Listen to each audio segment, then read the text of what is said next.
Imagine being snatched from your home at a tender age, sold into slavery, and still managing to write poetry that would reverberate through centuries. Would you have the strength to do that? This is the story of Phillis Wheatley, an extraordinary woman who did just that. Born in West Africa around 1753, Wheatley was captured by slave traders when she was about 7 years old. She was transported across the Atlantic on a slave ship named the Phyllis, whose name she would later adopt. The ship docked in Boston, where she was purchased by a wealthy merchant and tailor named John Wheatley as a personal servant for his wife, Susanna. Despite her circumstances, Phyllis found a glimmer of hope in the Wheatley household.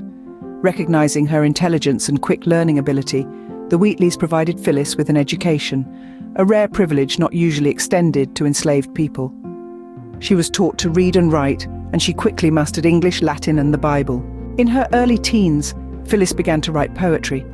Her first known poem, To the University of Cambridge in New England, was written when she was just 14. It was a bold piece, considering her status as a slave, yet it showcased her intellectual prowess and ignited her journey into the world of literature.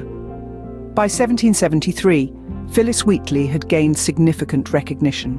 She published her first collection of poems on various subjects, religious and moral, becoming the first African American to publish a book of poetry and only the second woman in America to publish a book.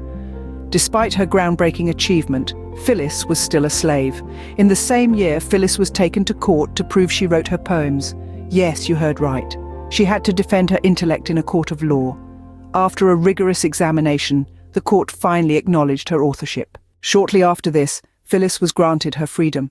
She married a free black man, John Peters, and they had 3 children. However, her life took a turn for the worse.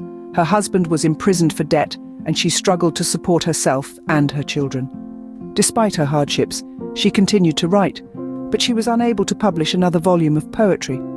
Phillis Wheatley died in poverty in 1784, at the young age of 31. Her legacy, however, lives on.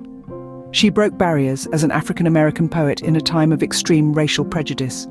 Her work continues to be an inspiration, a reminder of the strength of the human spirit in the face of adversity. If you've been captivated by the story and you want to dive deeper into the lives of such extraordinary individuals, don't forget to like this video, subscribe to our channel, and hit the notification bell. Thank you for your support, and stay tuned for more inspiring stories.